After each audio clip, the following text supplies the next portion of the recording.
Are live. What's going on? Man, nervous. I hope everything works out all right. Hopefully the sound is good. Hopefully my voice holds up. How are you? How are you? We got Angelo's in the house. Good, he's doing well. From Cutter. And Adriana is here. Anastasia, thank you for becoming a member. Very nice to see you here. Rod's here. Amina is here. Amina has already asked two really good questions. I always worry if there'll be any questions, and it looks like I already have quite a bit to answer. So those are long questions, long answers. So Luke is here. Welcome, Luke from Poland. Mega is here from India. Let's start. So the way this works is that I stay here for about an hour, maybe a little longer today, and I just answer as many questions as I can. Anuat, how are you? Thank you for becoming a member. Sita's here from Brazil. So I think Amina asked the first question about Thanksgiving. So I'll talk a little bit about Thanksgiving in slow English. Hopefully you will be able to understand it. I've been doing some research. I've been doing it for a while, but on how we learn language. And I rewatched a video about this doctor. His name is Stephen Krashen. He's been studying language acquisition, very fancy term about how we acquire language as children, but also as adults. And he said the best thing you can do, he's been saying this for a while, others have been too, is listening. Listening, listening, listening. Reading, yes, and listening. And I think if you listen to my live streams, Bob the Canadian is going on a little later, those will really help you with your English. Natural conversation. Hopefully it's comprehensible. That's the key. If you can understand 70 or 80% of what I'm saying, more is better, of course. But so I'm going to talk a little bit about Thanksgiving in slow English to hopefully help you learn English. So Thanksgiving is always on a Thursday in the United States. And I believe it's the fourth Thursday of November. And it's a great time for families to get together. Maybe not this year, but in other years. And you just have a day where you stop and think about all the things that you are thankful for. And I made a video, it came out earlier this morning, and I just thanked you, and I thanked Rod, the Brazilian English teacher. I thanked Nori for the good questions. I thanked the members. I thanked the supporters. I thanked everyone who watches. It's just a time where you eat lots of food, usually. I say the three F's: family, food, and football. So it seems we always watch football. There are two American football teams that always play, the Detroit Lions and the Dallas Cowboys. They are always on TV during Thanksgiving. We often watch a parade. So my four family members, when we woke up, we watched a parade. It's called I call it the Macy's Day Thanksgiving Parade. But I think the real term is the Macy's Thanksgiving Day Parade. And Macy's is a big store that sells clothing and other things here in the United States. So this year, of course, was a little different because, families weren't getting together. My mom only ate Thanksgiving dinner with my brother and his two family members. My sister-in-law, which is my brother's wife, and she's Canadian, and then my nephew, my brother's son. So there were four of them, and we were just hoping to reduce my mom's risk to the virus. And so my family, four of us, got together with my sister's family, three of them, so there were seven of us at dinner. Our government recommended that you get together with less than 10 people. And when the cases really started rising, they changed that to you should get together only with the people you've been living with the last 14 days. So we kind of broke the rules a little bit. Aroni is here. Welcome, Aroni. I listened to Aroni's podcast about pizza in Italy this morning because I spent probably an hour or an hour and a half this morning.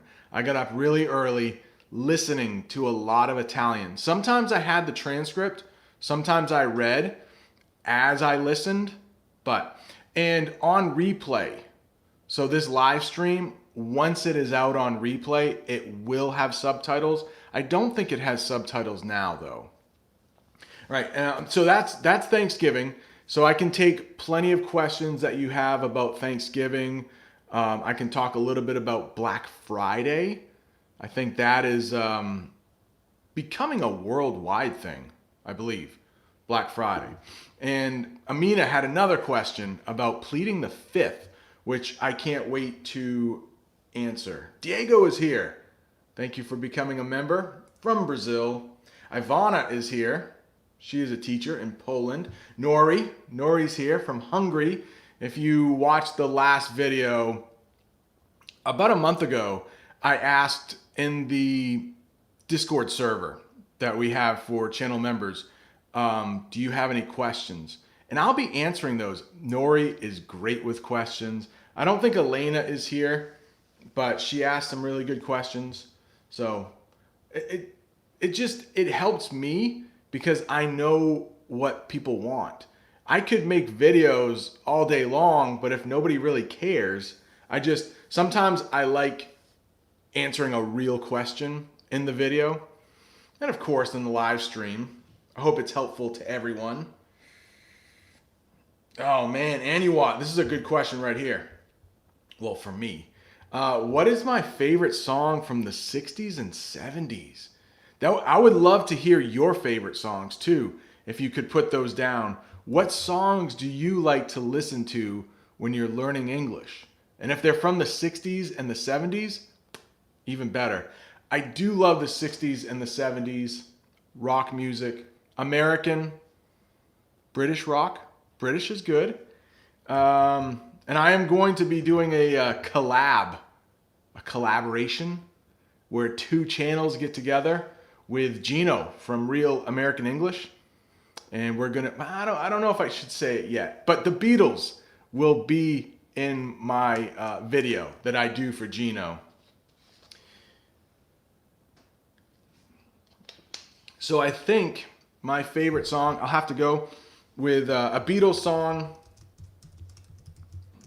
called In My Life.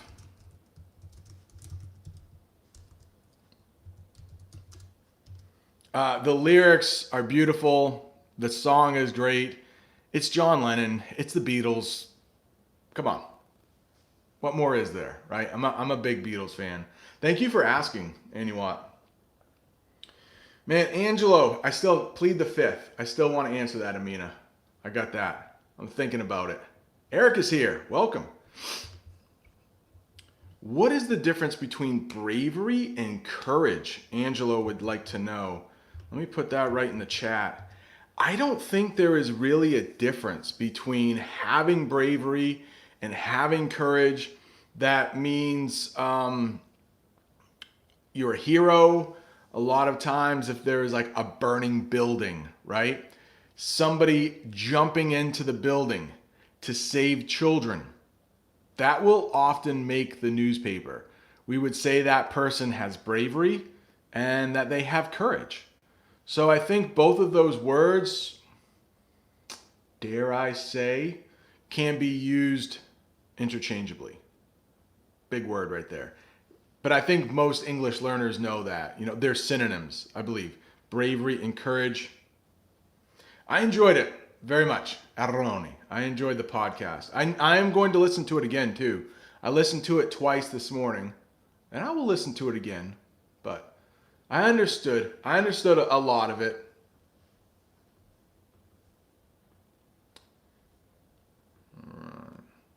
Should I answer the, oh my gosh. Amina says her favorite singers are Whitney Houston and Boys to Men. I think Jamie is still sleeping. I will have to tell her that. Whitney Houston, you know, I could take or leave. Maybe that's a new one for you. Take or leave. It's like, I like her. She's okay. Amazing voice. There's no question. Whitney Houston, when you talk about one of the most amazing voices of all time, Whitney Houston has to be in the top 5, in the top 10. I mean, but Boys to Men, I think Amina and I are about the same age. I don't want to say too much. But when I was in high school, Boys to Men, from Philadelphia, from Philly, that CD, that's how old I am. We had CDs back then. That CD was on a lot. I can't remember the name of it, but it had like 4 or 5 just, So Hard to Say Goodbye. That one, good stuff. Boys to Men, solid. I mean, Whitney Houston's amazing, but just not my jam. Not my jam. If you want to talk about music that, if you like it, you could say, that's my jam. Not the jam that you put on toast, but that's my jam. If a song is good, you might call it a jam. So then you can say, if you're not into Whitney Houston, I could say, yeah, she's not my jam. She's not my style.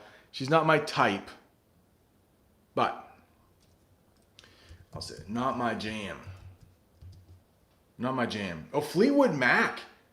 Happy Mentor. Fleetwood Mac is solid. Stevie Nicks. What's the other guy's name there? He's got a cool name. Lindsey Buckingham. Yeah, good stuff. Good stuff. Look at that, man. Rod is using the belts out from Nori's question earlier. Yeah, there's no question, man. Whitney Houston can belt out some songs. I mean, she's a powerful singer. I can't say enough good things about her. Jamie loves her, though. Jamie. Was it I Want to Dance with Somebody? That song was maybe when I was in 5th or 6th grade, playing all the time. Oh, man. I studied a little Russian this morning, just a little bit. And there is a name in Cyrillic. So I don't know how to say that name, but I could say Dobry dien. Dobry dien. I was Dobry utro, right? Dobry utro. Dobry dien. Dobry noche. I'm learning a little bit. I need to have my Google Translate for Cyrillic names. And I don't dare say the wrong one.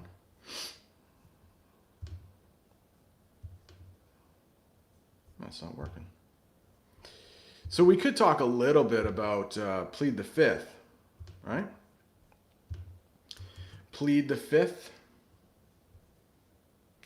So this is a little bit difficult, but in our Constitution, that is our big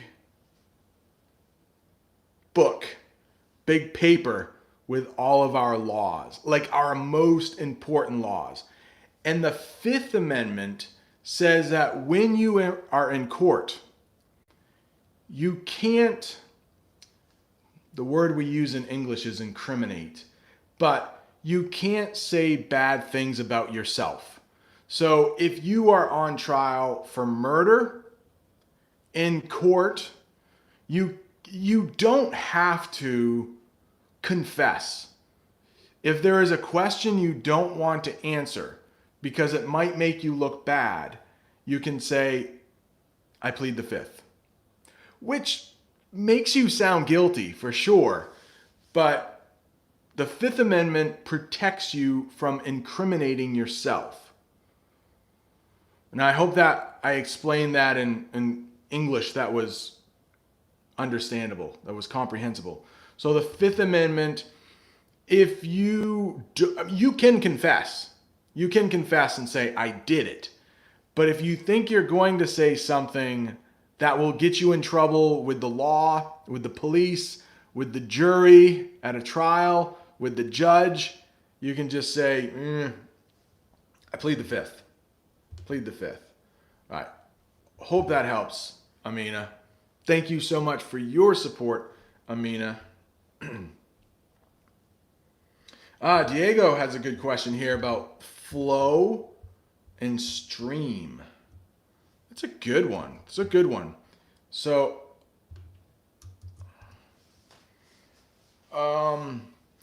now flow, we would use as a verb, right? I think all the time. So you could say like the stream is flowing. Oh, let's look at that sentence right there. The stream is flowing. So you got your noun, the stream. That's like a little river. So a stream is a little river.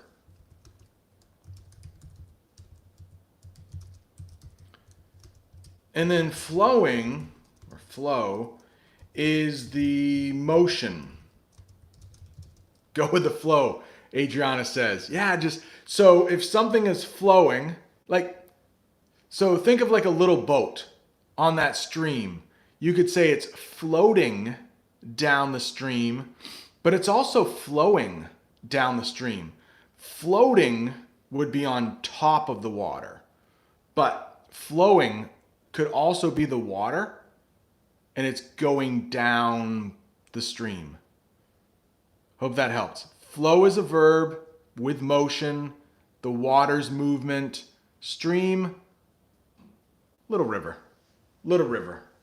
And as Adriana said, if you are going to go with the flow, that has something to do with motion, meaning don't cause a problem, just go with the flow.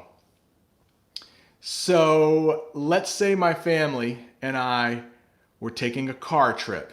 I don't know if you've spent any time with teenagers, but my teenagers, they're really nice.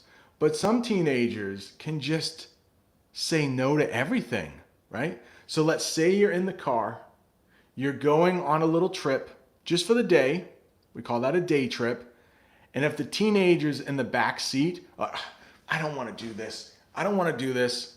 One of the parents might say, enough. Go with the flow. That means don't cause any problems. I'm in the driver's seat. You're following me. Follow. Flow. Are they related? I don't know. I don't think so. But they're close.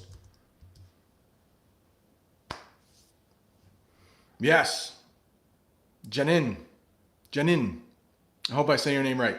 The flood is flowing strongly. Yeah, if it was a flood, that thing would be flowing really strongly. Janin, I'm sorry. You could say that. I would know exactly what you're saying. But what would we call, man, because flowing is usually pretty chill. Flowing doesn't have a lot of like danger to it. Man, cascade? Cascade is a good one, but that's also like if you're whitewater rafting. If you were in Bob the Canadian's live stream yesterday, he talked about whitewater rafting. So cascading is a nice verb to use when it's flowing really quickly. Like the water is cascading over the rocks. I think I spelled that correctly in there. So it's a little bit stronger than flowing. But what would we call? I guess a flood is coming. Flood. Yeah, I don't know if we would have a verb. Crashing? Crashing? I use that with the waves. Yeah. So many ways to express yourself in English, which I know that's what a lot of people like about English.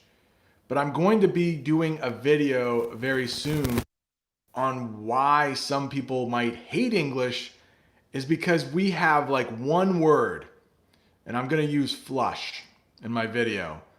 We have one word, flush. You probably know, one meaning. Hey, I need to flush the toilet or whatever. But there are like 5 more definitions for flush. So, the good thing about English, lots of ways to express yourself, can also be the bad thing about English. Too many words that mean the same thing.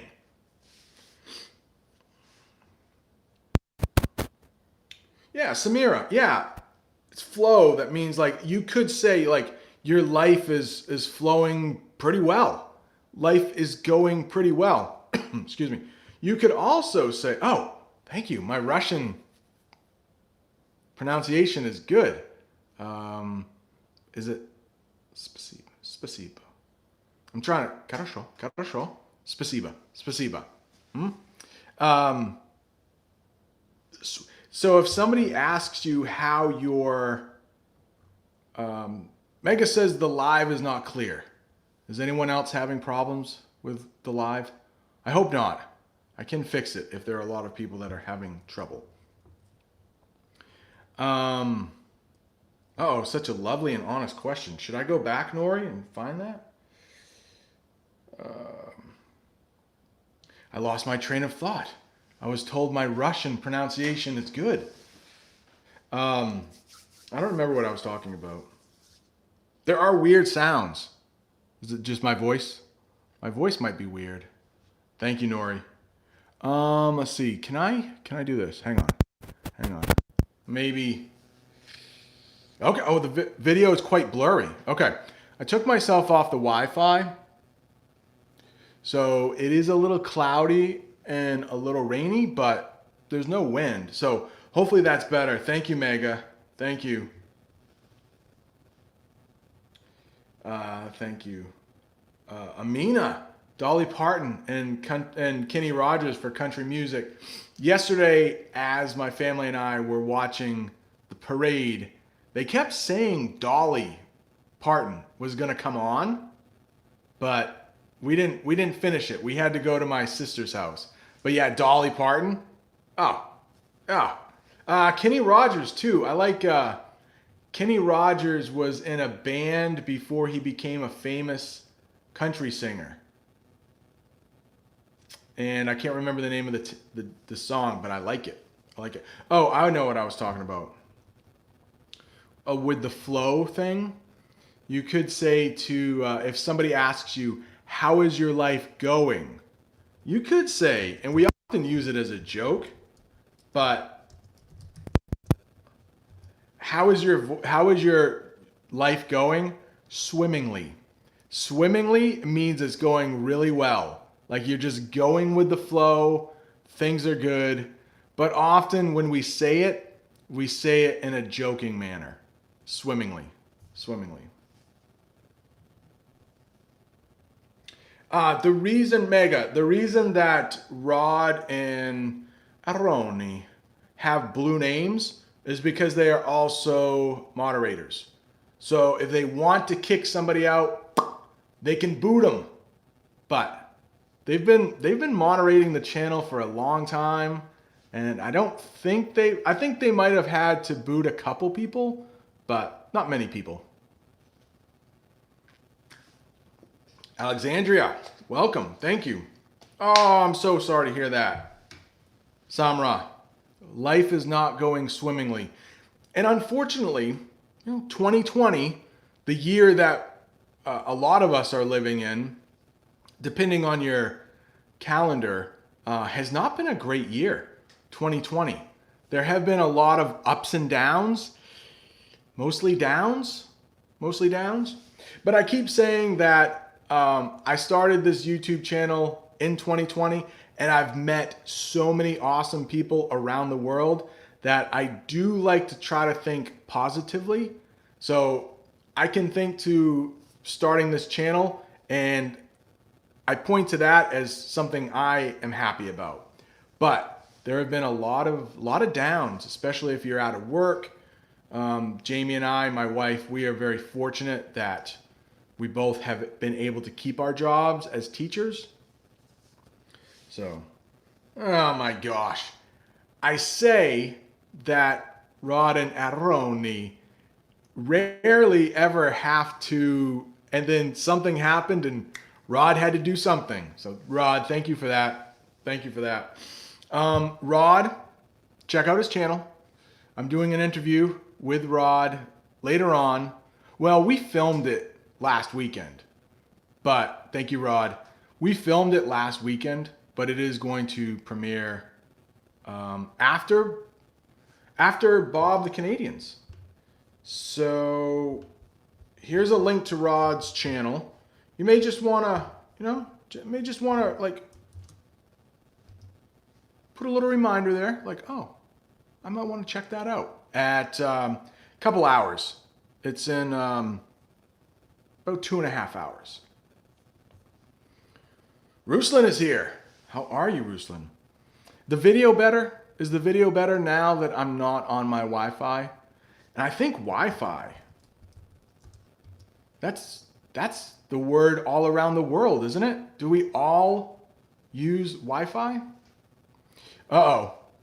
Aroni is threatening. Nori, you can't. There was a little LOL next to that, but you can't get rid of Nori.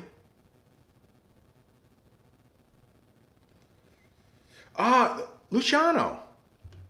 I love this question. So what's the difference between to cry and to well up? Great one. Great one. Again, with English, well, it might be just, we might call it an interjection. Well, things are good. Well, things are going well. Well, things are going well, as in good. But we also have that thing that has water in it as a well. Good, Ruslan, it's good. And sometimes it's good luck to drop a coin down the well. So that's where that definition comes from. It does have something to do with water, a well. So to cry, it means tears are actually falling, right? To well up, it means you're just starting to cry and you have water or tears like in the bottom of your eyes, like a well. Think of it like that. So welling up, you might just have that gulp in your throat, like, but you can control it. If you are tearing up, wait, you said tearing up? Oh, to cry. To cry means they're falling, right? Tears are falling. Welling up just means you're starting to cry. Maybe you can stop it. Maybe they're just getting wet there. And then you're like, oh, you can pull it back together. Pull it back together and you don't actually start crying. Another way to say welling up is tearing up. Okay? So welling up and tearing up, it just means you're not starting to cry yet. You might, but maybe you can pull it back together. Luciano, thank you. It was a great question. Great question. All right, remember, if I don't answer your question, I didn't skip it. I missed it. So please ask it again. Please ask it again. And the spammers. We never had spammers in the chat before, but maybe that means the channel is growing. More spammers. But thank you, Rod. Thank you, Rod.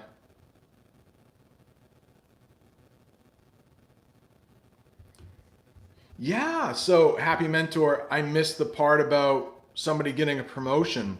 But yeah, remember, this is in all languages, right? You can have tears of joy or tears of sadness. So sometimes when we say they are crying tears of joy, right, that's for a happy reason.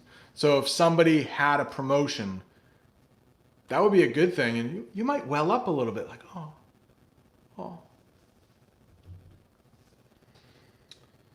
Yeah. Nitin, welcome. Suggestions on learning languages. Well, the good thing is we have some amazing language learners here, way better than I am. They have been learning English way longer than I have been learning any language like Italian. But from the research, Maz, Maz sent some amazing photos from Iran. Beautiful snow in Iran. All right. So if you are a language learner in this chat and you want to suggest to others how you learn language, I would love it. If you could just flood, we could use that as a verb, flood the chat with suggestions on how you learn language. That would be great. But I guess my best advice, Nitin, would be to keep listening to English that you can understand mostly. Doesn't have to be every single word. I mean, 70 to 80% is the best, but if it's 50%, and find conversations, books, podcasts, material that interests you so that you are more likely to listen. So, which is why I listen to Arroni's podcast for my Italian.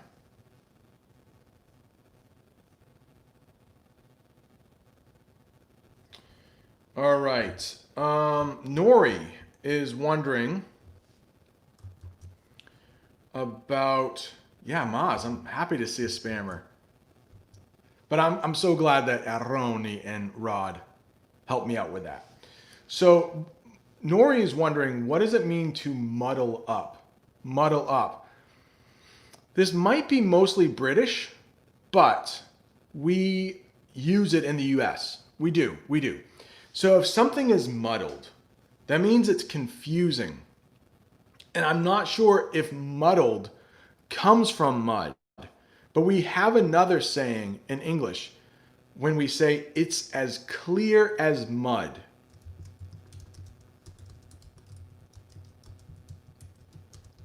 Meaning it's not very clear at all.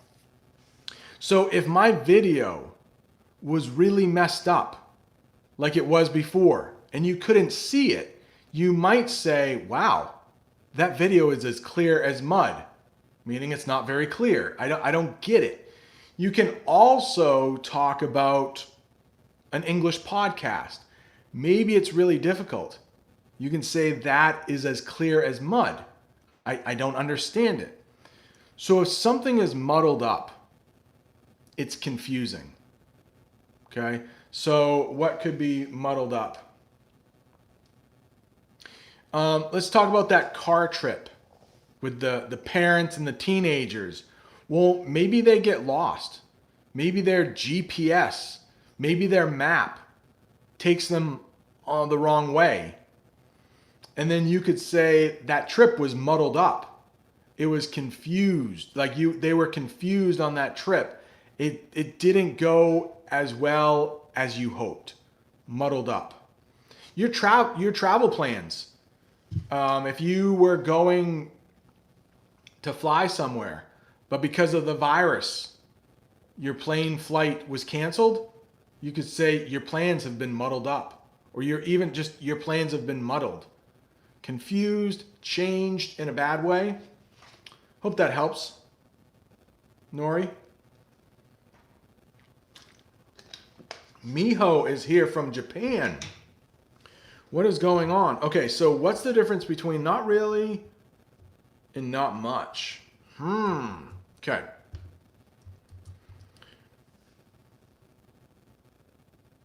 Let's talk about some very easy questions that you could answer with these two. Not really and not much. So if somebody asks you, what have you been doing lately? You would say not much. Okay, not much. How much rain have you gotten lately? Not much. Not much. So you would have to change those questions to say not really. So, have you been having a good time? No, not really. Have you been getting, can we say that? Has it been raining where you live? No, not really. So I don't know exactly how we use those or when we use them, but it just depends on the question you're answering. So what have you been doing lately? Not much. Have you been having a good time? Not really. I wish I could answer that better than just examples, so I could give you a time just when you use it, always, but I can't. I'm sorry, mijo. Thank you for watching. Thank you for becoming a channel member.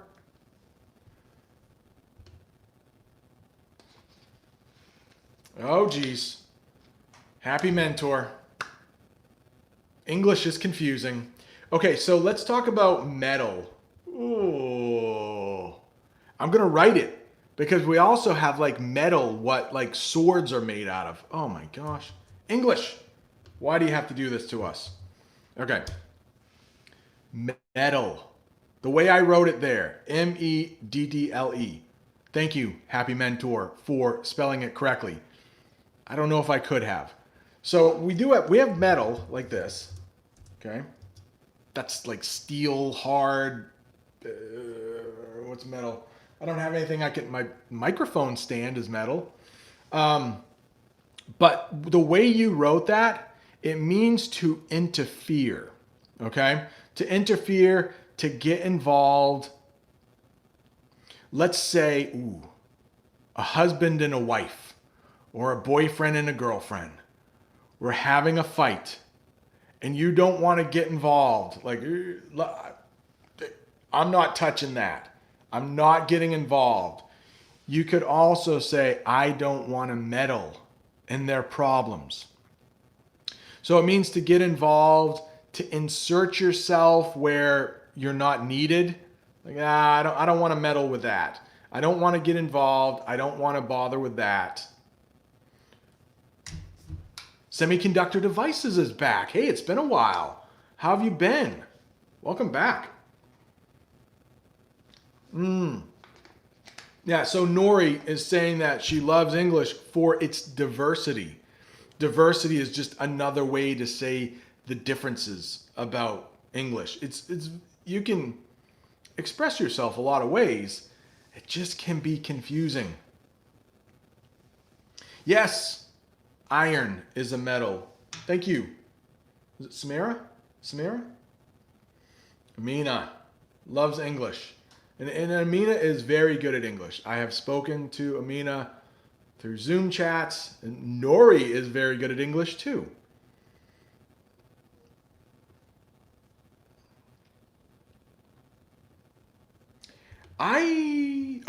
Okay. So Amina, okay.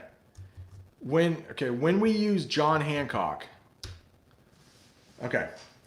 John Hancock. In the United States, I think it's only in the United States, you might hear, hey, put your John Hancock here. John Hancock is your signature.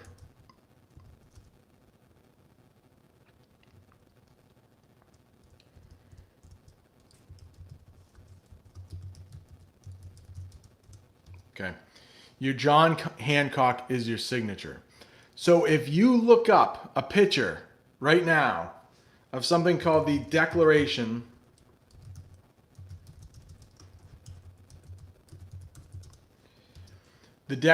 of Independence. Now, when I do my video with Gino from Real Everyday English, I probably won't mention the Declaration of Independence. That's when the United States basically told England, yeah, we're independent. You don't own us anymore. And of course, England was like, wait, what? No, actually we do. We're bringing troops over. We're going to have a war. The U.S. won. The U.S. became a free country. But if you look at the Declaration of Independence, that was that paper that went to England saying, you don't own us anymore. You're not my boss. Which sometimes children will say to their parents, right? You're not the boss of me. You're not the boss of me. Well, on that Declaration of Independence, the biggest signature, because a bunch of men, it was all men back then, a bunch of men signed their names saying, we agree The biggest name by far is John Hancock. So nowadays you might hear, hey, when you're signing a paper, I just need your John Hancock here, please. We will know in the United States, it's your signature. It's the fancy way you write your name, your signature. All right, I hope that helps. Yes, happy mentor.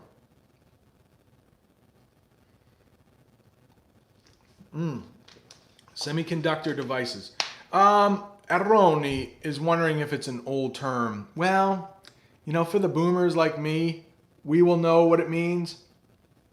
Probably for people that are my children's age, teenagers. I don't know if they would know. I should ask them. I know my son is up. Hey, do you know what that means? Let's see here. Semiconductor devices. I did talk about Thanksgiving. Amina asked it. I think it was the first question. Maybe I will talk about Thanksgiving a little later, but I know some people have been here since the beginning, so I don't want to bore them with another story.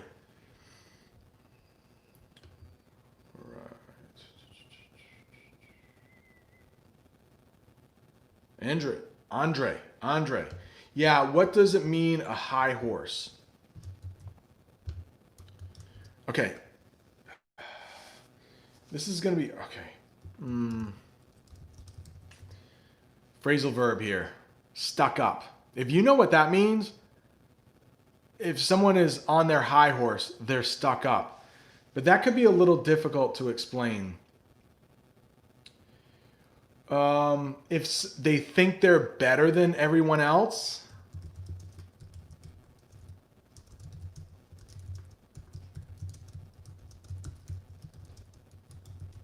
Okay. If someone is on their high horse, they think they're better than everyone else. They look down on everyone else. If you've ever seen the movie Mean Girls, there are these girls in high school that are mean to another girl, and you could say that they are on their high horse. They think they're better than everyone else. Okay? They're not very nice. But it's just more than not being nice. It's like if you're like a king or a queen and you look down on everyone, you're peasants. You could say that they were on their high horse. I hope that helps. Happy Mentor says cocky. 100%. If someone is on their high horse, and if you know what cocky is, same thing. Yeah, nicely done.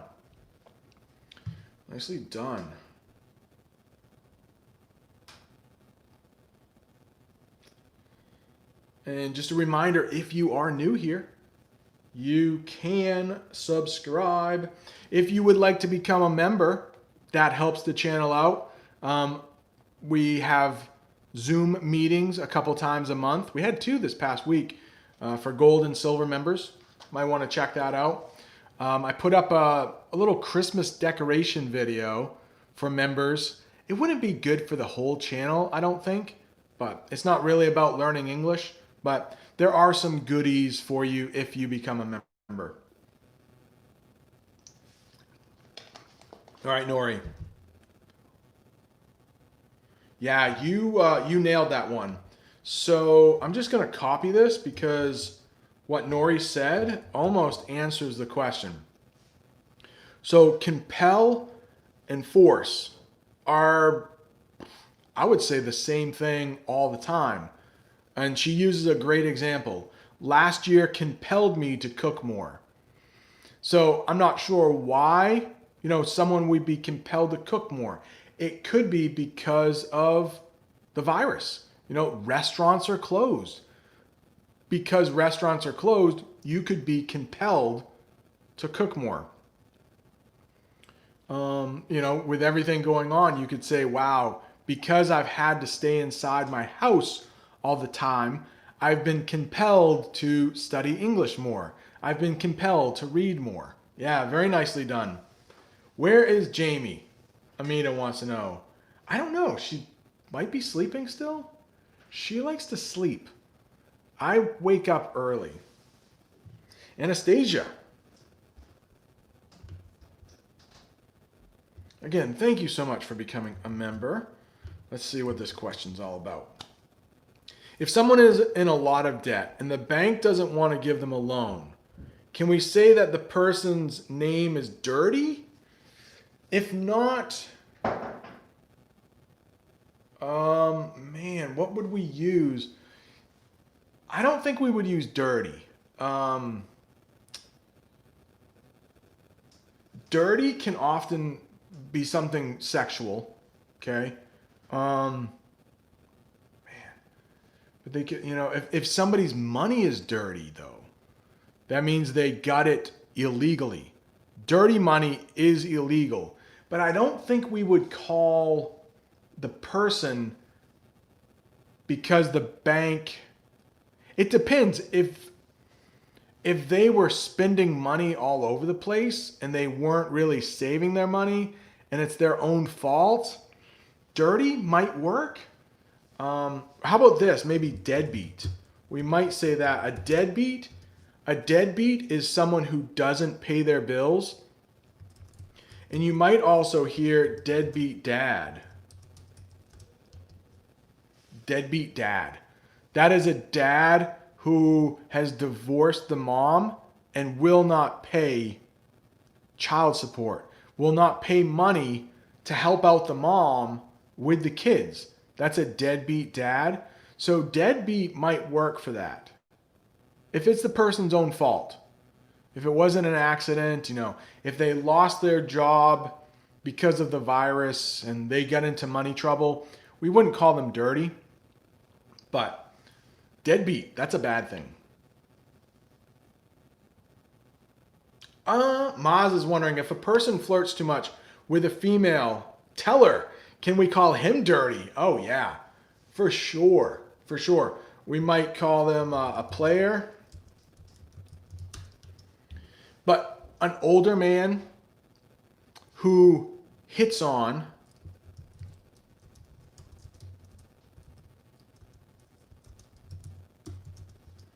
whoops, I spelled that wrong. F-L-I-R-T. Okay. Hits on, flirts. Hits on and flirts are the same thing. So if an older man flirts or hits on the younger bank teller, nice job with the word teller, someone who works at a bank, a teller, we would definitely call them dirty. Yeah, you might, very common to hear dirty old man. Dirty old man.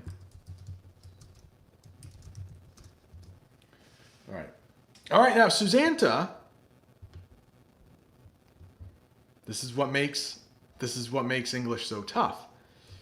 They wrote, let's hit it off. So if you hit it off with someone, that's a good thing. That means you're getting along with them. Hitting on is sometimes unwelcomed. But if you hit it off with someone, that's always a good thing. Okay? So hit on, especially an older man, younger, no. Hit it off though. It's a good thing.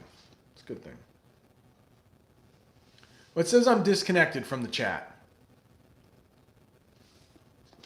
Am I back? Looks like we might have some internet problems. I hope not. I hope not. I was disconnected from the chat for a minute. And I don't know if that means that the video stream was disconnected as well. But I'm disconnected as of right now. But I still see it coming. Maybe it's just my laptop. I still see it coming through here. All is good. Thank you, Aroni. So I don't see it on my laptop. The internet is okay. Good. Thank you so much. Thank you. Yeah, so I don't have it on my computer here. But let me go back. I can look at some older ones here. Semiconductor Devices is wondering, is it snowing lately? We had one day of snow, and I filmed that video. I don't remember what the video is about, but I filmed that video at a college called Bates College, and it was snowing just a little bit. And there were some accidents that I saw on the way there and on the way back. Cars had crashed because it was slippery. But over the last couple days, we've just had a light drizzle. So it hasn't really been raining, but everything is wet because it's just lightly raining, misting. Yeah, so now I don't have any internet here. Luckily, we're still good here. It just means that I can't see everything in the chat, and it might get a little awkward. Because I have to scroll. I thought Mega asked a question about... All right, it's a good question here, Mega. Do you call only your relatives auntie and uncle? So in the United States, we actually have a different way to say aunt. Where I am from, your aunt. So that would be like your mother's sister or your father's sister. Or you might hear aunt, just like the insect. Aunt, aunt. Where I live in the north, it's aunt. I have an Aunt Shirley. Okay, I have an Aunt Shirley. And then in the south, they would say aunt. And my wife has an Aunt Barbara. Aunt Barbara. Now, I have a really good friend, and his name is Brian. I went to high school with Brian. I have known Brian for 30 years, probably 30 years. And my children call him uncle, even though he's not their uncle. He's just a really good friend of mine. Excuse me. So no, it's common that if a couple guys are really good friends, their kids might call that guy, the dad's friend, uncle, and the same is true for women with aunt. And his wife, his name's Sandy, and they actually call her Aunt Sandy. And crazy story, okay? My brother played hockey up in Canada. He met his wife in Canada. They're married. They live right up the road from me now. They used to live in Canada. They now live in the United States. When they got married in the United States. So my sister-in-law's sister, this could be a little tricky. My sister-in-law's sister, Sandy, came to the wedding. She met my friend, Brian. They, a couple of years later, ended up getting married. So one of my best friends from high school married my sister-in-law's sister. So one of my best friends from high school is now my brother's brother-in-law. Okay, that story confused me. But hopefully that helps. No, it's not gossip. It's not, that's just my life. That's just what happens. That's just what happened. True story. True story. All right, looks like the chat is back. Good. Good. And it seems like, yeah, relationships, it can be confusing with all those family names. Sister-in-law, sister, aunt, uncle. It can be very confusing. Ah. All right, here's a good question. Eduardo, welcome. What's the difference between these two sentences? Yeah, Sita, yeah, I think it is a great story. They've been married for quite a while. Like 15 years, I think. My brother and his wife have been married as long as me and my wife, which is a long time. 18 years. What's the difference between... Hey, Michelle's here. Welcome. What's the difference for you in these two sentences? We haven't had any problems so far. That means you don't have any problems. So far. I wish I could say that about this live stream. Like, I've been going for almost an hour. If we hadn't had any problems with the stream, I could say, we haven't had any problems so far. But your next sentence means that there is a problem now. We haven't had any problems until now. So your first sentence, there are no problems. Your second sentence, the problem, it started right then, right now. I hope that helps. Oh, Susanna is saying that she doesn't know all of the terms for relationships, even in her own language. What is your own language, Susanna?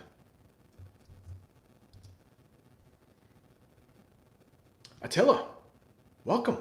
Welcome. If you are new here, don't forget, subscribe maybe. Ring that bell so you never miss a lesson. I think all good YouTubers say that, don't they? Oh, Bengali. No way. That's awesome. Mega, I looked at a map this morning of India and it showed like big countries. Brazil, the United States was in there.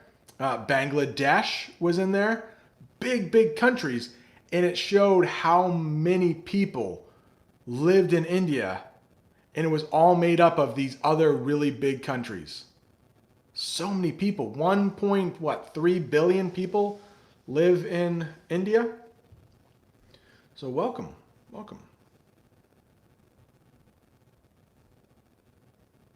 Aha, Susanna. That is rare, but it happens. She says, my uncle is younger than me. I have had, when I was in elementary school, there was a guy, one of my friends, and his uncle. They were in the same class.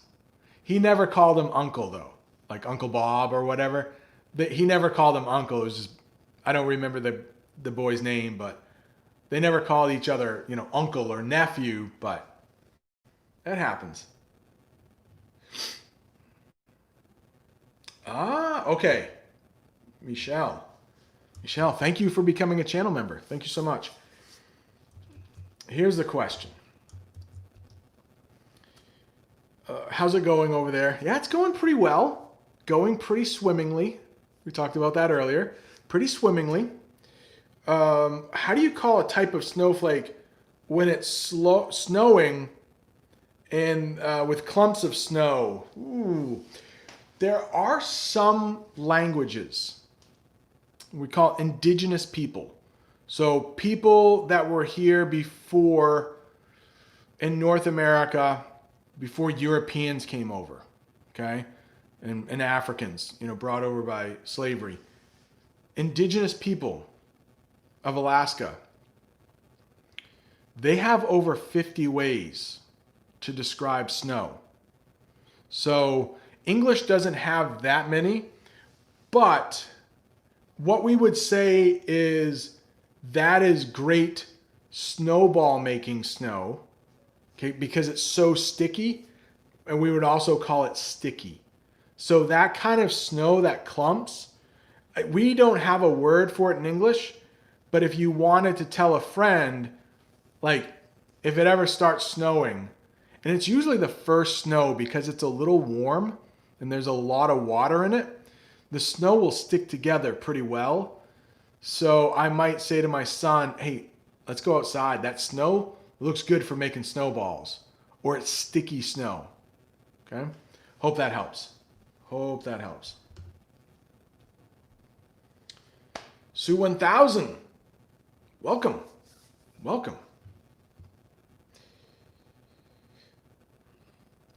Samra is saying India is so crowded. I bet there are parts of India that aren't that crowded. But of course, the big cities, I've seen some videos from Mumbai, New Delhi. So crowded, right? Some people love that. I prefer the countryside. I prefer smaller cities. How about you? Do you prefer the big city or do you prefer the country? Let us know in the chat. You a big city person? Are you a big city guy? Big city girl? Or do you prefer the country? Country girl? Country guy? A lot of times we will put the place or the activity before guy or girl. So I might say, I'm not really a football guy. Like, I don't like football. You could say, if you are a woman, we sometimes will just say girl, and we're talking about country music, like we were talking earlier. I'm not really a country girl, meaning the music. I'm not really a country girl. I'm not really a country guy. I really don't like country music. That's not true for me. I do like country music, but oh, Suzanne, I'm sorry. I said a woman sometimes.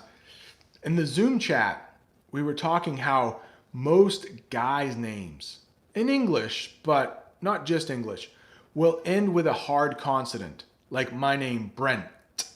But I was talking with Adriana, Sita, in the chat.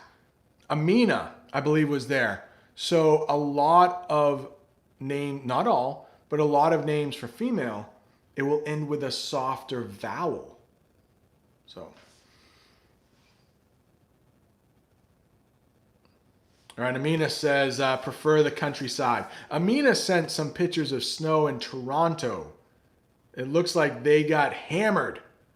You can use hammered as in drunk, slang, drinking too much alcohol. Whoa, he went out last night and got hammered.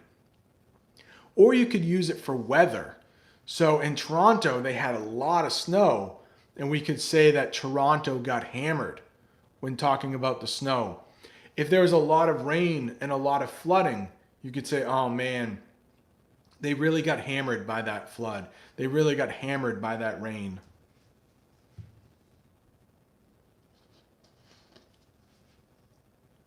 Oh, Michelle. Michelle is using some slang here, saying that he would pick the boonies. Is that a New England thing? That is some slang right there. So in Maine, where I live, we would say the boonies for meaning the country. And it comes from like out in the boondocks.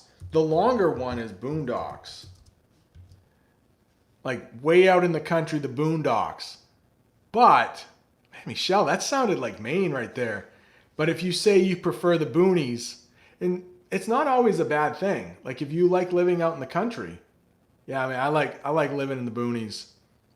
Michelle, well done. Well done. Yeah, Samir is talking about the pollution of the big cities. No question. No question.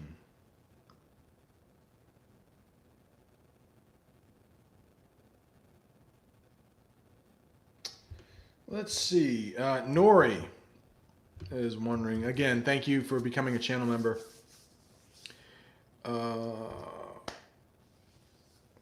How do I understand this? Below a video about a serious accident. So maybe in the comments section or something. Okay, so it pained me to watch this. Oh, okay. Okay, let's talk about this for a second.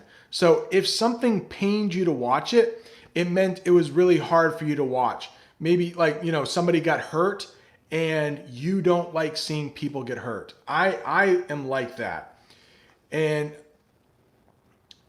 if you are on Facebook, I know, if you are scrolling through Facebook, sometimes the video will automatically play and you might see something you don't want to see. And man, I had a friend that posted a video that he shared that as I was scrolling, I didn't want to watch the video, and it was of somebody getting hurt, and it definitely pained me to watch it. Yeah, I wish Facebook wouldn't do that. I don't think YouTube does that. Actually, when I'm watching YouTube on my television, it will show like a 2-second clip of the video if you hover over it with your cursor. That's some really big English there. But with your cursor, you can hover over it. Hover. We will use that, meaning kind of to float over it. To float. We used float already in this live chat, didn't we? So to hover over something or to float over it. Mm.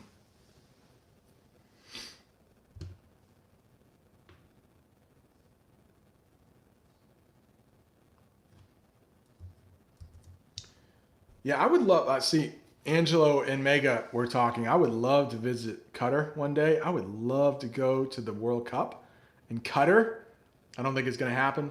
In India, I need to prepare myself for India. I don't think tourists go and just like, oh, we're going to go relax. You know, it's hustle, bustle.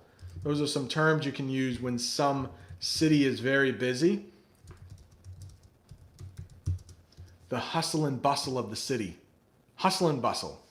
So India has a lot of cities where there is hustle and bustle. Lots of activity. Lots of movement. Ottawa, Canada.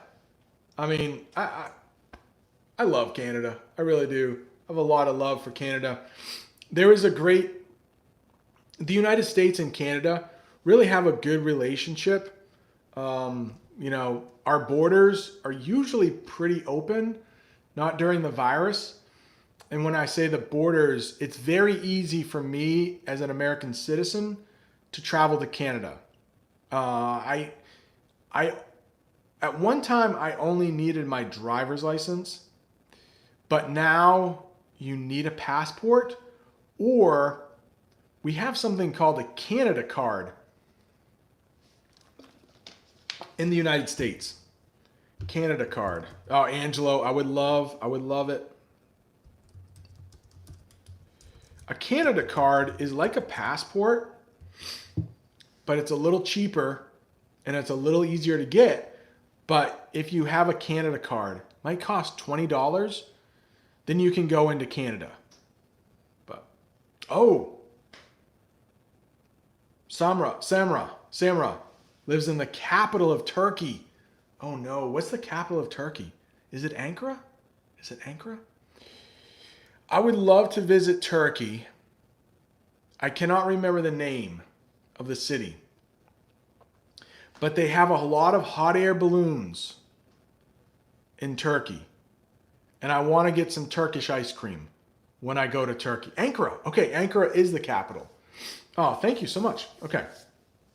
So I want to get some I want to get some Turkish ice cream where like they do all the tricks. Turkey seems like an amazing country to visit. Little in Europe, little in Asia. Oh, Daniel from Brazil says he's so bad at geography. I love different countries. I love different cultures. So in my spare time, you know, while some people may play video games, I study maps and, you know, learn about other countries. I don't know.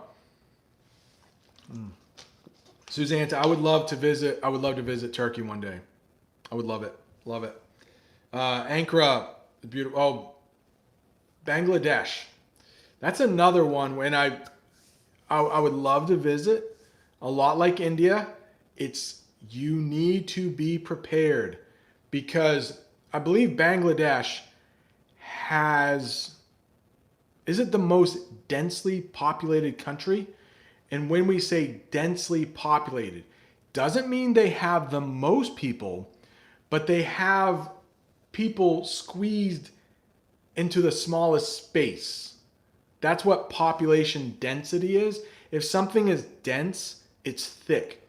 And when I think of Bangladesh, I think of population density and the rainy season. I know it rains a lot in Bangladesh. When it rains, it pours.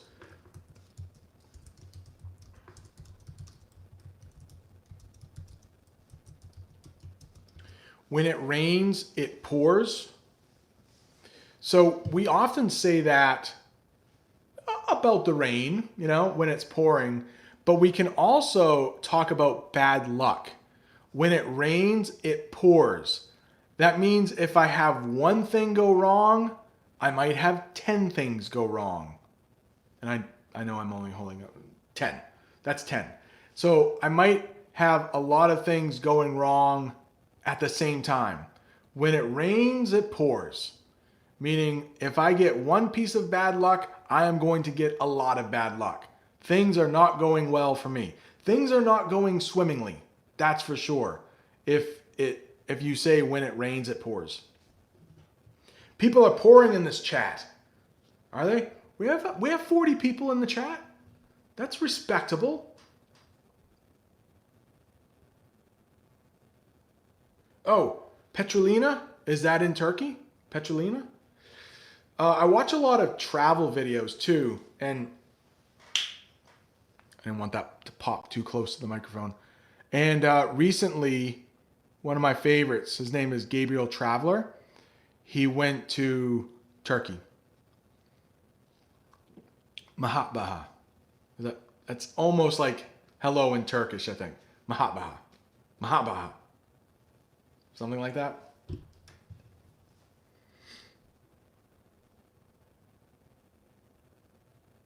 That's it. Cappadocia in Turkey. Yes, I want to go to that city. It looks beautiful. It almost sounds Italian, to be honest. Cappadocia.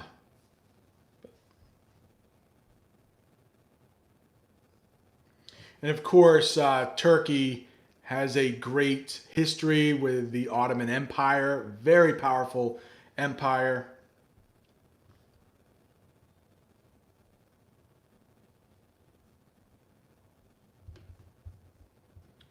And Mega says that, many Indians love America. Yeah, and I've noticed that a lot of the Hindi language has added English to it. Sometimes when I hear Hindi spoken, like there are very clear English words in there. I'm like, oh. And it probably is because India was a colony of England for so long, just like the United States.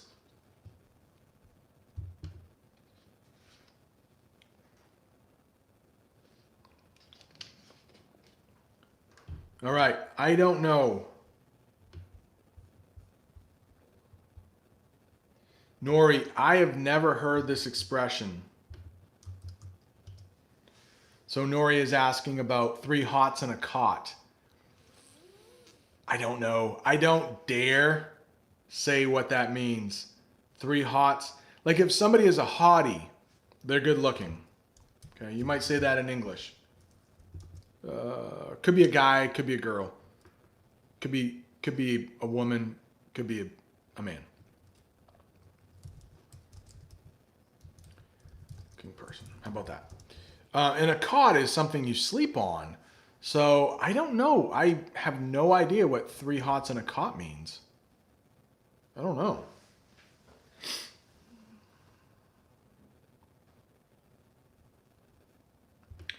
Yeah, Sergey. Yeah, this sounds pretty natural.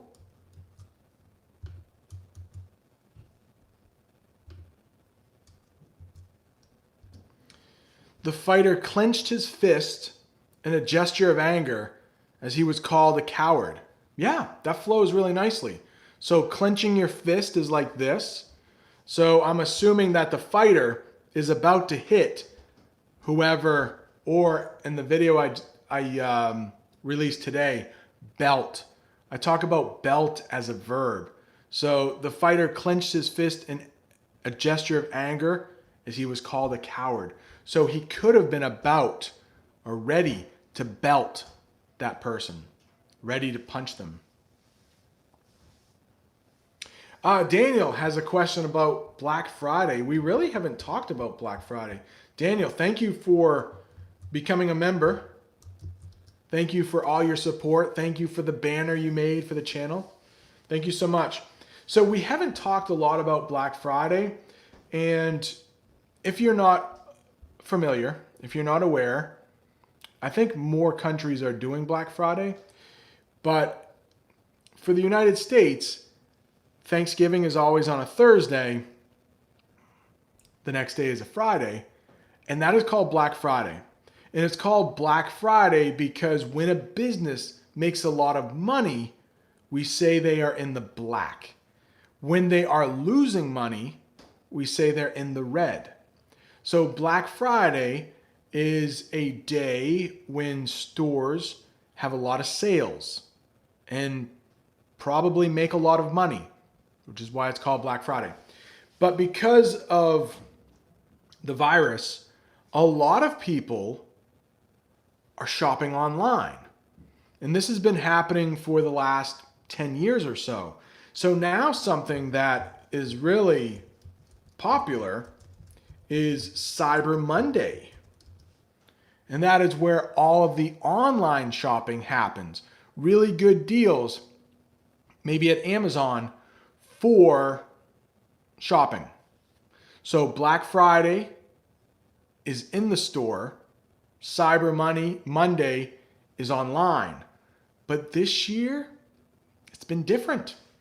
This year, my wife and my son did go out to a couple stores, and they said it wasn't busy at all.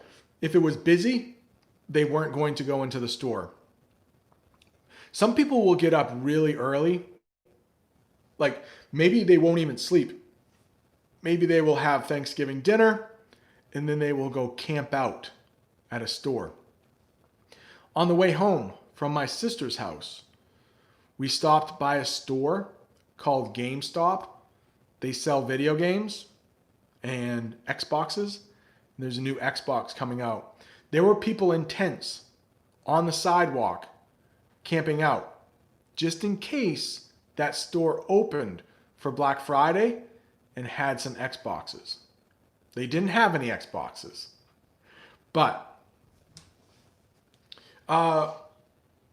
Natalie Illusion is wondering, welcome, is wondering when Black Friday is. And it was yesterday. Black Friday was yesterday.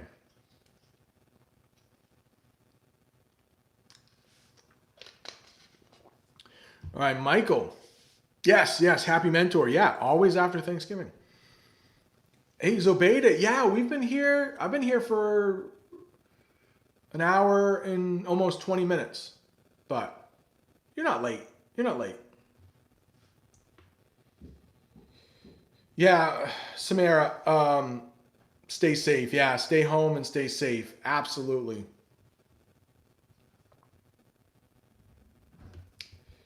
Yeah, I didn't go to the Xbox store. My son, we are trying to get him an Xbox.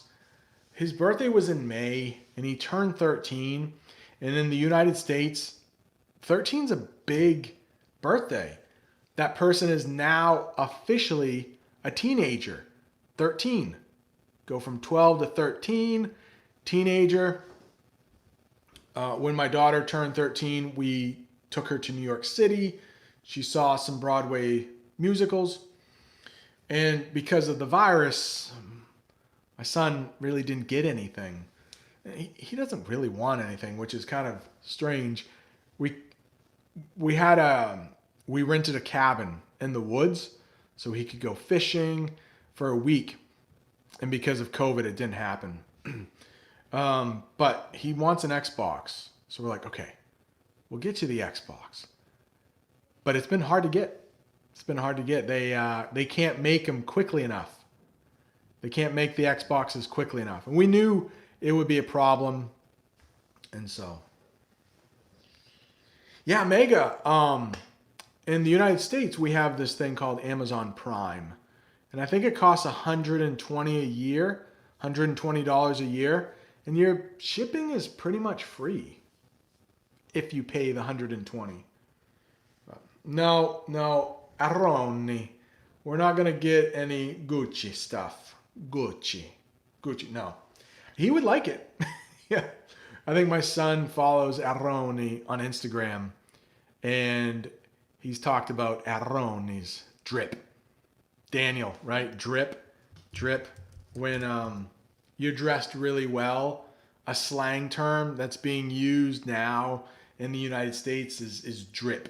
If something is like flashy, or the Brits might call it posh, we might say that person has drip. That person is dripping. Patty Candle from France. Welcome. Welcome. Oh, Angelo is going to the pharmacy. All right, my man. Well, thank you for stopping by. Less than an hour. It's going to close in less than an hour. Of course, yeah. Cutter, where Angelo lives, is much later than where I live. It's still morning here.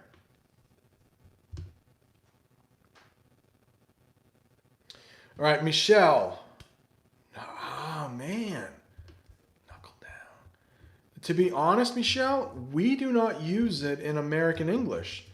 Knuckle down and knuckle under. We don't use those. But knuckle is most likely these things right here. Knuckle.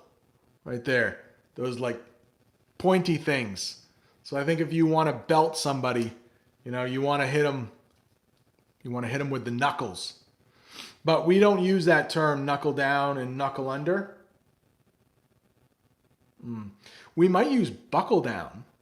Okay, we knock knock. All right. Knock knock joke there. Samra, knock knock. Who's there? If we do knock knock jokes, there's always knock knock. The other person says, who's there? They say something. Then I say, okay, knock knock. Who's there? So on the door, I would say on the door who? On the door who? It's me. Is that a joke? Is that a joke? Kids love saying knock knock jokes. And there's really one annoying one. Knock knock. Who's there? Banana. Banana who? Knock knock. Who's there? Banana. Banana who? You just keep saying banana. Right? Banana who? Banana who?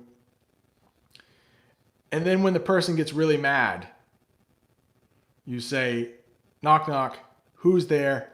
Orange. So it's a different fruit. Orange who? And then you say, orange you glad I didn't say banana again? So orange meaning aren't you glad? Orange you glad? It's just the worst. It's the worst. Right? Arroni? Knock knock. Who's there? Boo. Boo hoo. Don't cry. It's only a joke. So sometimes when we say like someone is crying, it's boo hoo. Cry. Yeah, I'm going to stop. 5 people have already left this live stream because of my bad knock knock jokes. So I don't want any more people to leave. I'm sorry about that. I'm sorry. I told 2 knock knock jokes. Oh, Aroni wants me to say some yo mama jokes. Yo mama jokes. No, I'm not going to say yo mama. Yo mama. No. Daniel is wondering, it's bananas. Yeah. If something is crazy, it's bananas. Yeah, it's wild. It's crazy. There was an American singer, I think she's American, called Fergie. And she had a song maybe 15 years ago about something being bananas, where she would spell out the word bananas and saying, it's crazy. Yeah. I don't think we use bananas all that much anymore, but yeah. Oh, buckle down. I think we were talking about buckle down before. I've never heard of knuckle down, but buckle down, that means when you're really going to get serious about something. When no more playing around, you're going to get serious. So maybe you have an English test coming up and you haven't been studying as much as you should. You could say, I need to buckle down and start studying. After Thanksgiving, a lot of Americans, they have eaten too much, right? We like to eat. We like to eat a lot on Thanksgiving. I did pretty well. I didn't eat too much. But they might say, man, I need to buckle down on my diet. I need to buckle down on my diet means I need to get serious. I can't keep eating junk food. Junk food.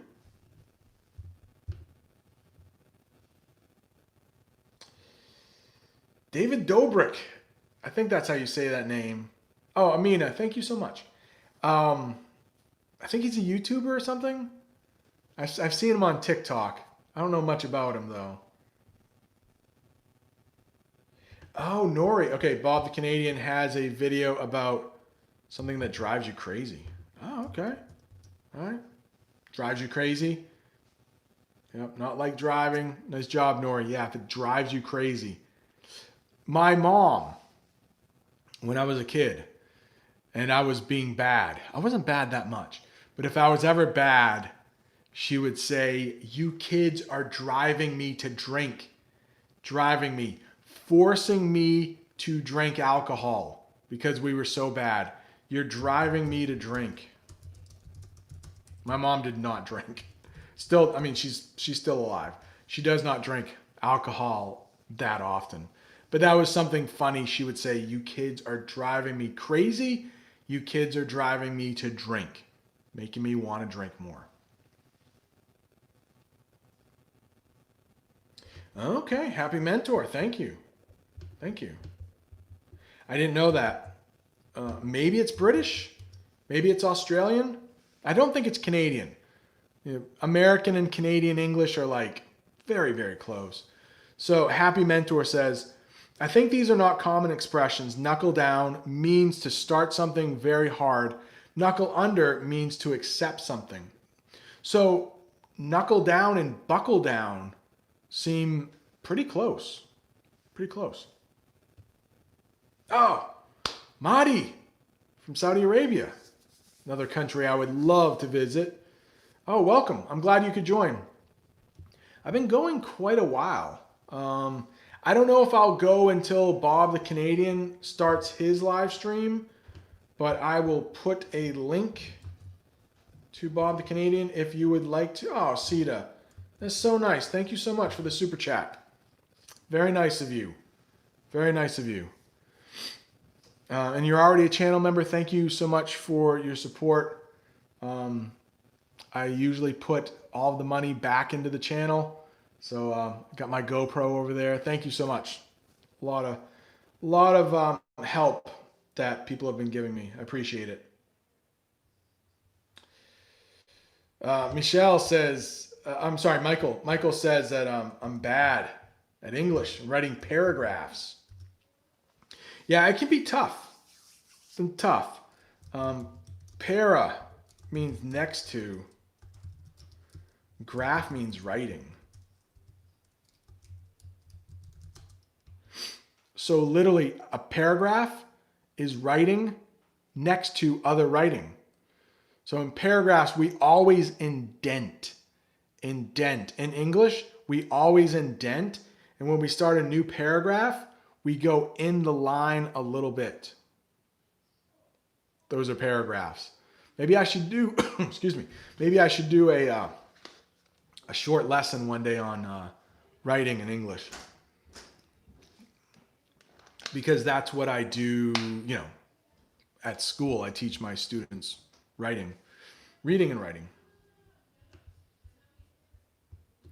No, Zoe, I have not. Hang a Roger and hang a Larry. No, I've never heard that.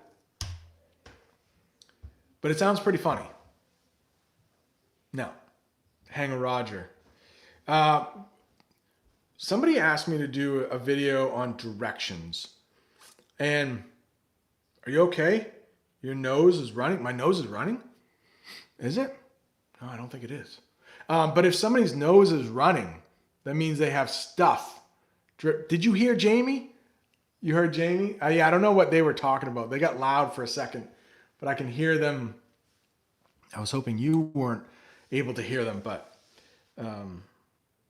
okay. Where am I? I'm getting off topic here. Running nose. If your nose is running, that means you have a cold or allergies, or you got some snot. I don't think I do though. I hope my nose is not running. That would be embarrassing.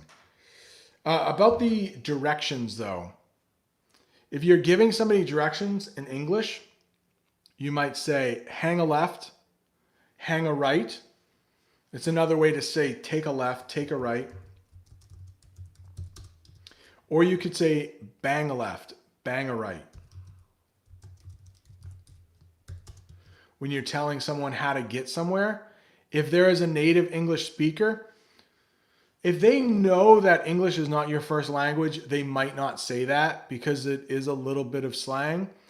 But to get there, yeah, just bang a left at the corner, go straight for a little bit, then hang a right at the next light.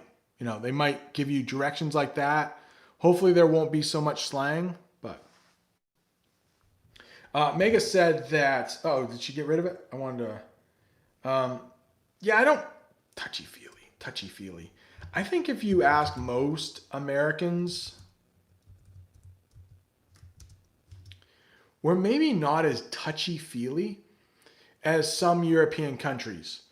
In some European countries, it's a custom to give a little kiss on the cheek, to hold hands walking down the street with friends. In the United States and in Canada, we're not as touchy-feely. Couples, if you're romantically involved, of course, you might see couples walking down the street. They will hold hands, a little bit of a kiss here and there in public, but not too much. Not too much. PDA. This can be a bad thing. And that is short for public display of affection.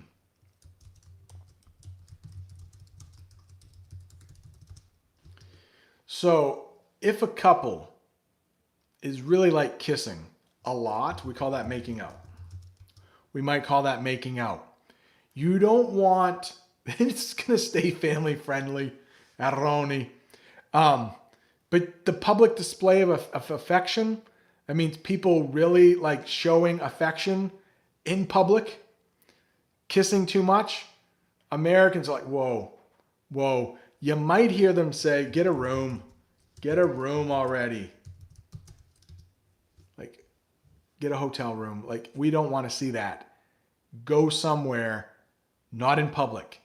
Get a room. Okay? PDA, public display of affection. Americans don't like to see that much.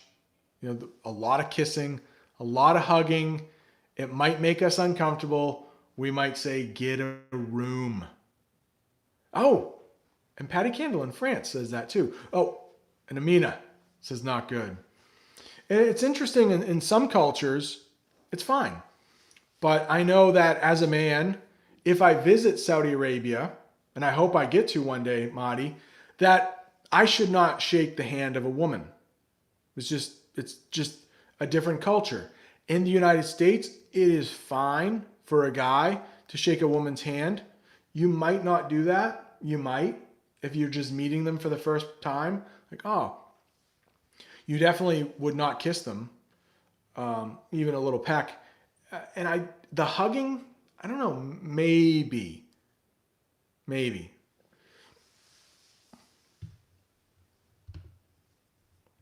Oh, what did I think Amina said something about Canada. Oh, I lost it.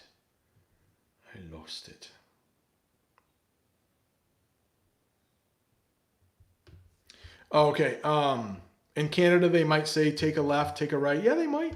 You might hear that in the United States too. That would be the most common. But if someone was speaking very casually, you might hear a bang a left, bang a right. Hang a left, hang a right. Oh, I drank some water and it looked like my nose was running. Oh no. That's gross. Maybe it just caught in my beard, hopefully. There's a big difference between the water and the other stuff.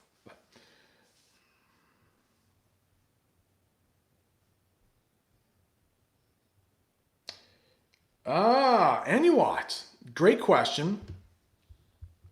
And I just want to be aware that not everyone in this chat drinks alcohol. But in the United States, people will drink alcohol. And there is something called an open container law. Open container law. So in my state of Maine, we do not have an open container law. That means I could walk down the street with a glass open, not a closed bottle, but so the second I take this cap off, it's an open container. I cannot walk down the street in Maine with an open bottle of alcohol. It has to be sealed shut.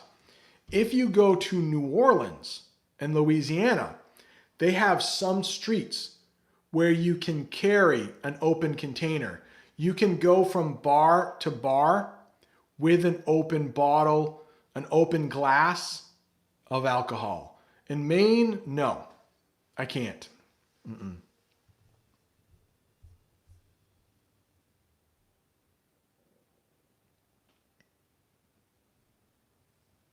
Oh, so Mega says in India, it is okay. It is okay.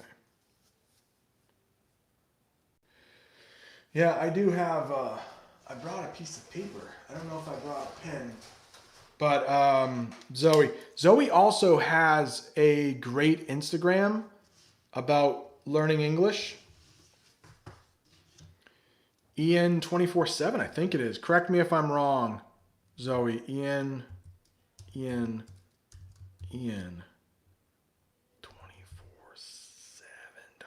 I think Zoe. I think that's right.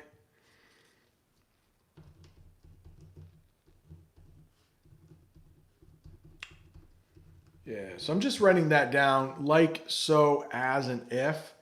Those can be really, really tricky. I mean, they're little words that pretty much mean nothing, but using them the wrong way, it could make your English sound a little different. I don't think it will ever affect the meaning, but they're little words. Like in Italian, there are so many words that I'm like, and they're just little words like, is it magari? And, there's some that Italians just use so many different ways. So I should definitely make a video about that. Yes, and that's Zoe's website, Ian 24/7. It's a great follow on Instagram too.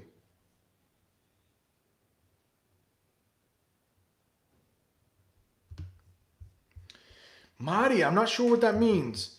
Do you have a cheated drink? Same some country. I don't know, man. I don't know what that is. A cheated drink? I don't know. Oh, Magari. Yeah. Zoe. Uh, So Aroni is saying that it's maybe kind of like forse, right? But no, Aroni. You don't only just use it for maybe. You know that's not true. You use it in other ways. The Italians do. And they use it in all these fancy ways. And I'm like, probably when we use like, so, and as. But, right? You see? Yeah, you think it's just like, no. You can't always use it like that, though. But that's the thing about native speakers is that we do things that we don't know are difficult. We've just done it all our lives, and then, but, sorry. Yeah. And I think that even if, you use like or so the wrong way, you know what? My nose is running a little bit. My nose is running. Where's the hand sanitizer? I think you were right. What was I talking about? I can't remember. Something about the way native speakers do it. But I think if you used like or so the wrong way, it wouldn't really affect the way you're trying to be understood. I think native speaker would be like, oh, okay, I get it. It's not your native language. It's okay. It's okay. All right. Yes. Yeah. Michelle, the French, because of the Mississippi River, the French came down from mostly Quebec and followed the river at the end where New Orleans is. That's where the Mississippi River runs out. And yeah, there is a lot of French spoken in Louisiana because of that. Oh, alcohol defective. Some alcohol doesn't really go bad. You can have it for a long time. Some of it. Yeah, I do. This is my second bottle. I'm going a little long today, but Samra says that I need to drink water. I do. Yeah, it's a little dry in my house. When we run our heat, it dries the air out. And I'm sure wherever you live, if you have your heat on and it's cold outside, the air gets really dry and it can cause you to have nosebleeds. That sometimes happens. And then dry throat. All right, I just saw Nori. That's a good question right here, Nori. Blabbermouth and a chatterbox, are they the same? Yes, Zoe says that she will sometimes put water on the heater. And yes, I did it a couple days ago. I boiled some water on the stove. We also have something called a humidifier. That's what we call it in English, humidifier. And that means it puts water into the air. In the summer, we have a dehumidifier. There's too much water in the air. You don't want there to be mold.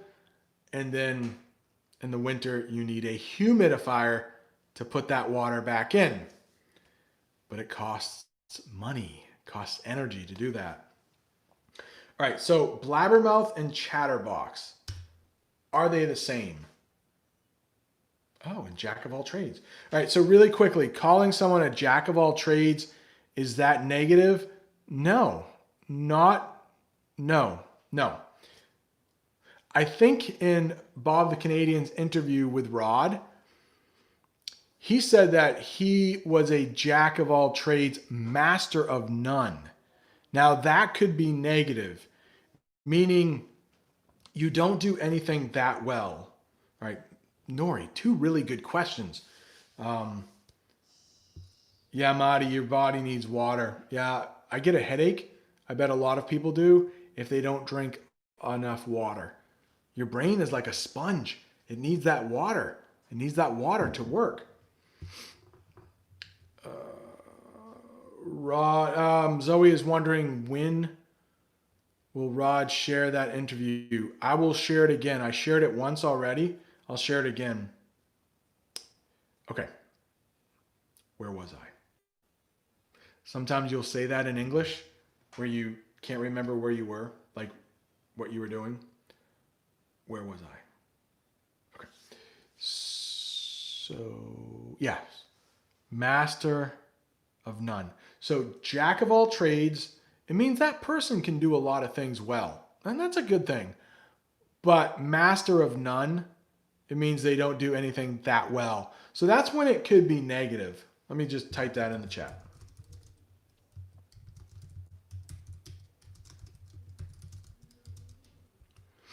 And then trades is just another way to say jobs.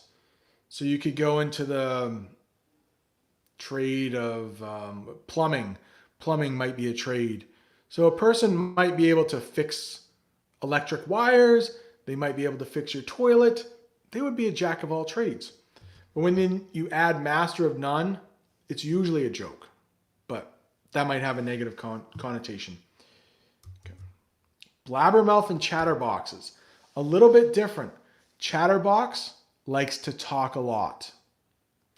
A blabbermouth likes to gossip. They like to tell secrets. Yes, happy mentor. A handyman could be a jack of all trades. Well done. Well done. Well-rounded person. Happy mentor. You must have some really good English. Is that Korean? Korean script? Are you Korean? Big mouth. Nicely done. So a blabbermouth could also be called a big mouth. Maybe I should just like let Happy Mentor take over the live stream. Very nice job. Very nice job. Oh, good, Nori. I'm happy that is helping. Good. All right. Marty is wondering, do we run our fridge in the winter? Yes, we do. However, we have some leftovers from Thanksgiving. So some food that we didn't eat for Thanksgiving, we have some leftovers, and it is extremely handy, or it's extremely convenient that we can leave some drinks outside because we don't have enough room in our fridge, and they will be cold. So yes, we do run the fridge in the winter, but the outside does a nice job of cooling our drinks. Another thing, I know there are some people who do not drink alcohol in here. I respect that. But some people in Maine, when it gets really cold and they want to have a cold beer, they will stick their cans of beer or their bottles of beer in the snow. That's kind of like a refrigerator. A little. Shay is here. Welcome. Welcome.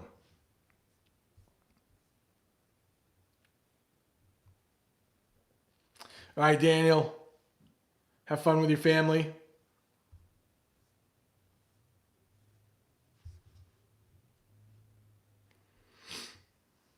Yes, thank you, Zoe. Let me share that interview again. Okay, here's Bob the Canadian's link. In about 15 minutes, I will be heading over to Bob the Canadian. Check his channel out.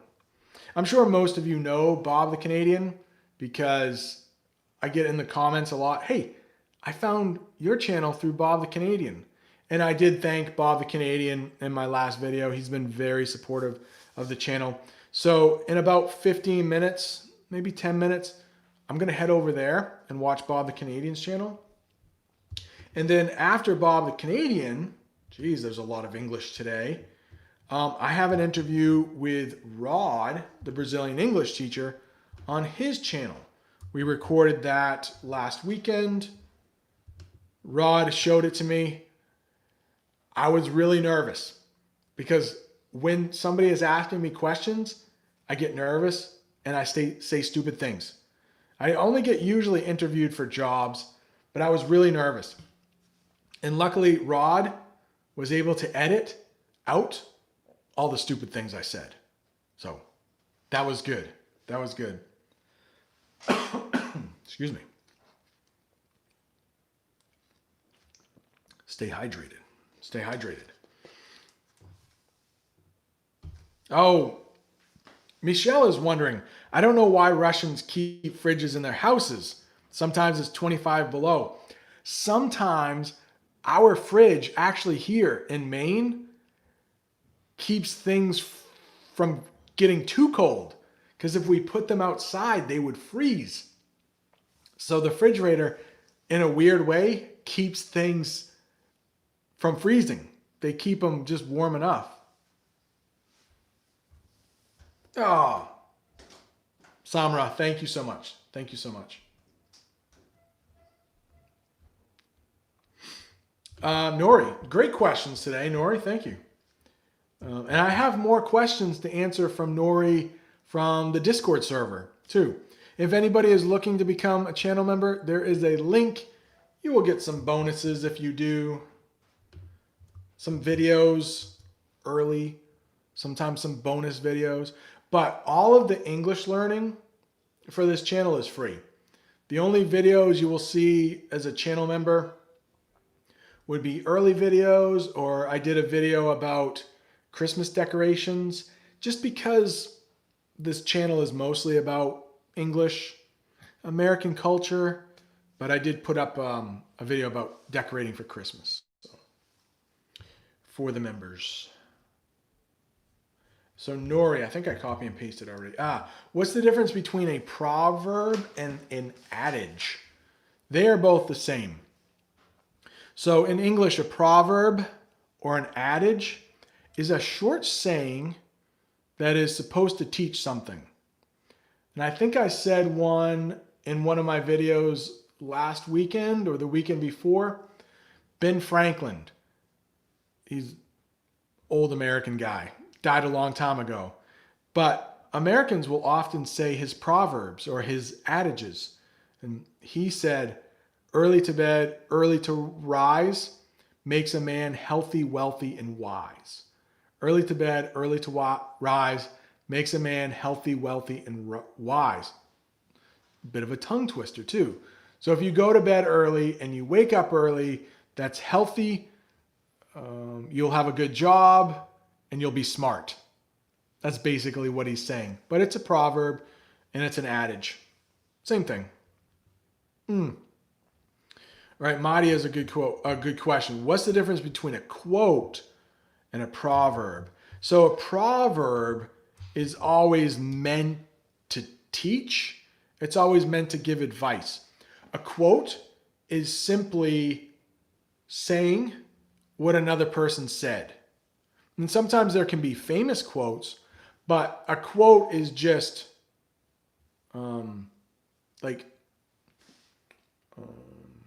you could quote a movie. What's a famous movie? Oh, Toy Story. What does Buzz Lightyear say? Something beyond. Why can't I think of it now? To infinity and beyond. That's what Buzz Lightyear says in English. Kind of a famous line. So quoting something, it just means you're saying what somebody else said. And I'm going to quote Buzz Lightyear from Toy Story, to infinity and beyond. So quotes don't always teach. Yeah, Nora, you're welcome. You're welcome.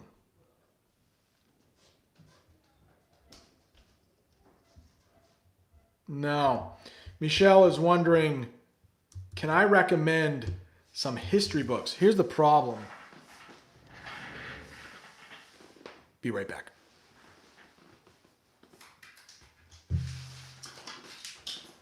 All right. This is the history book that I am supposed to teach because I also teach history, I teach English and history. This book is way too hard for my students to read. So I usually pull, it's just too hard. I usually pull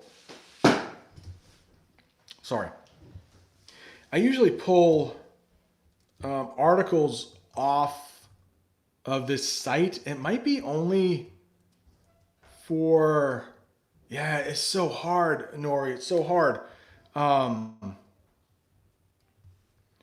Let's see. This website is called Newsela.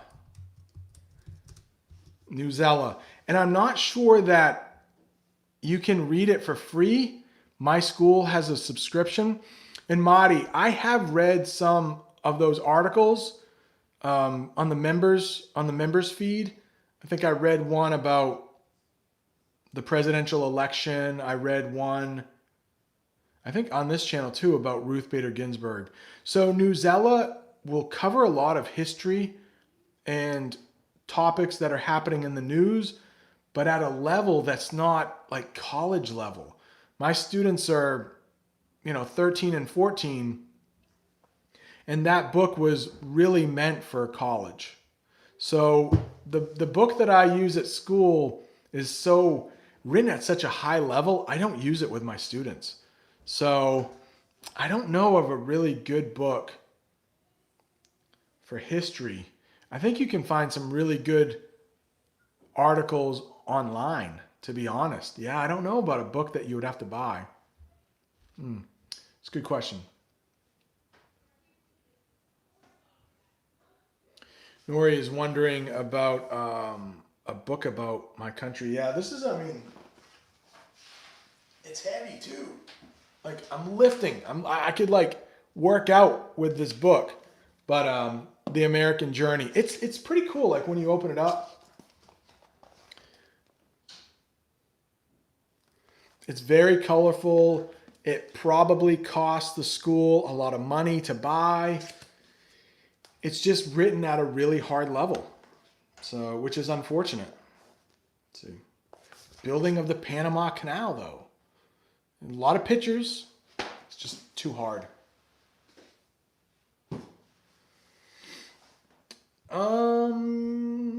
Zoe is wondering about Pocahontas. I don't think that's spelled quite right, and I don't know how to spell it, but there is a woman from history named Pocahontas, and she was an indigenous person from a tribe that helped Lewis and Clark. I believe that was Pocahontas. I hope so. But yeah, there is. And there was a movie, Disney movie, made about her. But it made her life seem really, really nice. And a lot of history books will say that it probably wasn't like the Disney version. So, yeah. Right. So Brian is wondering, what does it mean to work through? So if you are struggling with something, if it's hard and you just keep working through, that means even though it's hard, you're going to keep doing it. So sometimes when you come to something very difficult in English, you might just say, excuse me, I'm going to work through this. I'm going to get it done. I'm not going to stop. I'm going to work through. All right.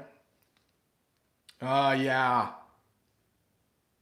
Samra is saying that some teenagers and like even little kids will dress up as Pocahontas for Halloween. And, from the Disney character. All right, so I am going to end this chat here almost 2 hours. And I know some of you have been here since the beginning. So thank you so much. I hope this really helped with your English learning. Do want to give a huge shout out to Sita. Thank you so much for the super chat. Thank you to all the members who support the channel each month. Thank you all who have watched the videos. Thank you to Aroni and Rod, the Brazilian English teacher, for moderating the chat. Aroni has a great YouTube channel. Check his YouTube channel out. Rod has an interview with me later on, yours truly. Sometimes when you refer to yourself, when you talk about yourself in English, we sometimes say yours truly. And I'm gonna head over. Thank you, Sita. I didn't know if you were still here or not, but thank you. And Mega, I know has been here since the beginning. Thank you. Thank you so much, Madi. Miho is still here. Hey, thank you. Thank you for the discs. I love seeing the discs for members. Thank you so much. Attila. Attila's still here. Thank you so much. Samra, thank you. It was great to have you in the chat. Happy mentor, by the way. Huh? Coming with the knowledge. Happy mentor. And then I'm going to head over to Bob the Canadian. Bob the Canadian always has some awesome stuff. I think he's just taking questions today. So. All right, you guys, look, Gleb's here. I didn't know you were here. All right. Nori didn't either. Gleb. So I'm going to head over to Bob the Canadian's live stream. We can chat in there still. So that's always fun. Again, thank you so much. I did it for like 2 hours. I wouldn't do it for 2 hours if it wasn't fun. And it's fun because of you all. So thank you very much. Adios, amigos. Bye-bye.